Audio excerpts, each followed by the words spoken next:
Chapter 7.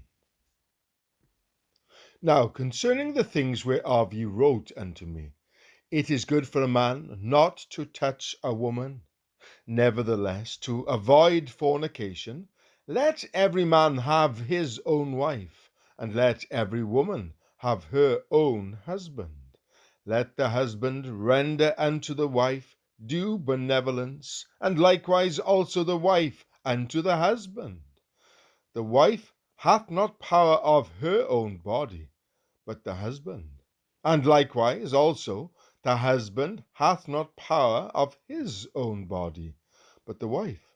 Defraud ye not one the other, except it be with consent for a time, that ye may give yourselves to fasting and prayer, and come together again, that Satan tempt you not for your incontinency.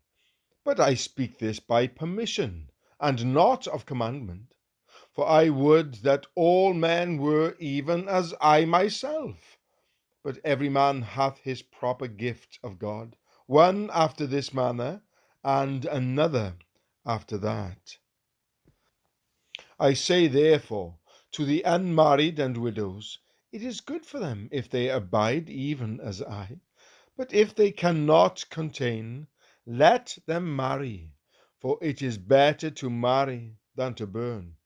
And unto the married I command, yet not I, but the Lord, let not the wife depart from her husband.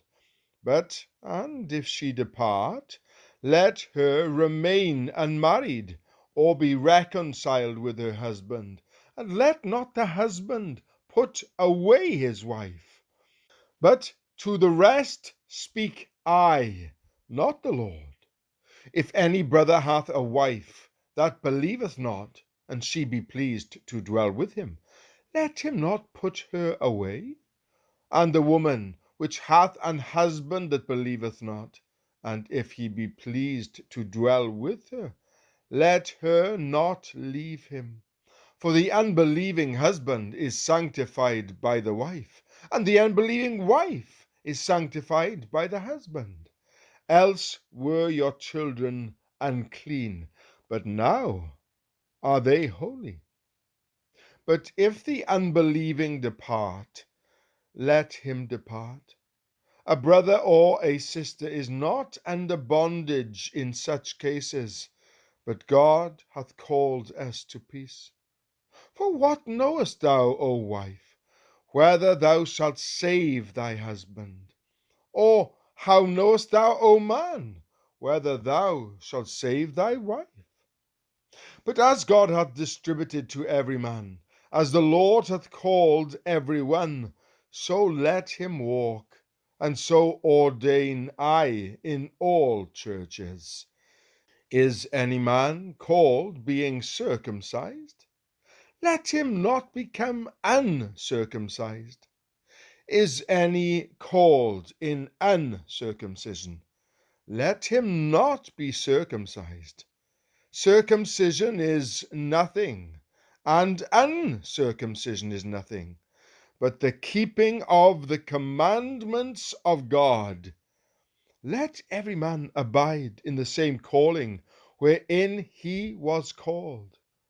Art thou called, being a servant? Care not for it. But if thou mayest be made free, use it rather.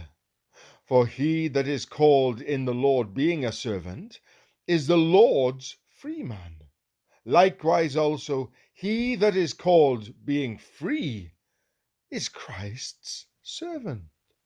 Ye are bought with a price. Be not ye the servants of men? Brethren, let every man wherein he is called, therein abide with God.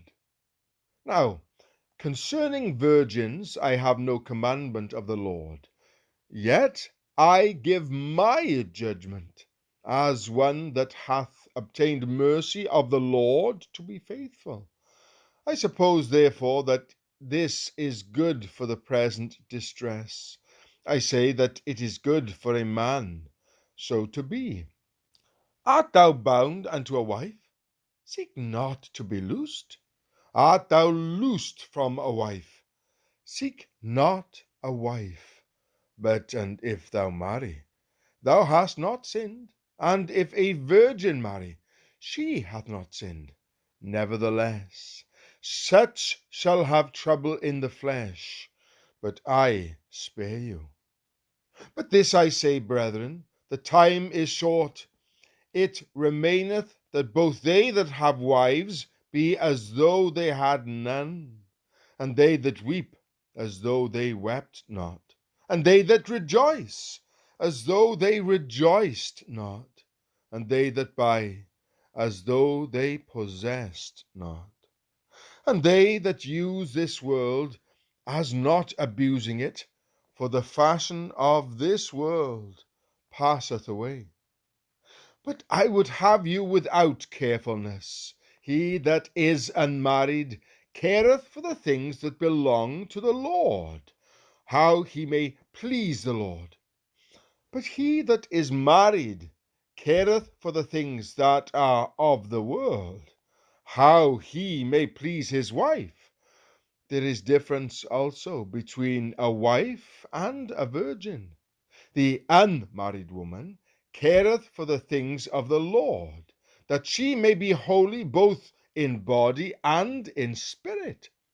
But she that is married careth for the things of the world, how she may please her husband.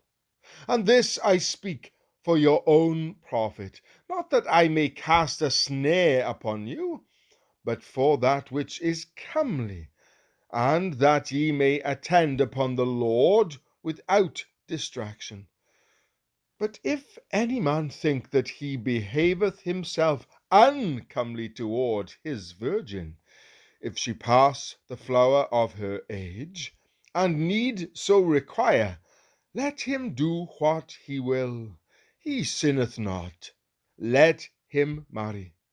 Nevertheless, he that standeth steadfast in his heart, having no necessity, but hath power over his own will, and hath so decreed in his heart that he will keep his virgin, doeth well.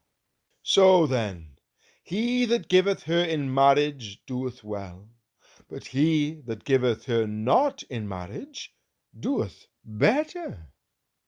The wife is bound by the law as long as her husband liveth. But if her husband be dead, she is at liberty to be married to whom she will, only in the Lord. But she is happier if she so abide after my judgment. And I think also that I have the Spirit of God.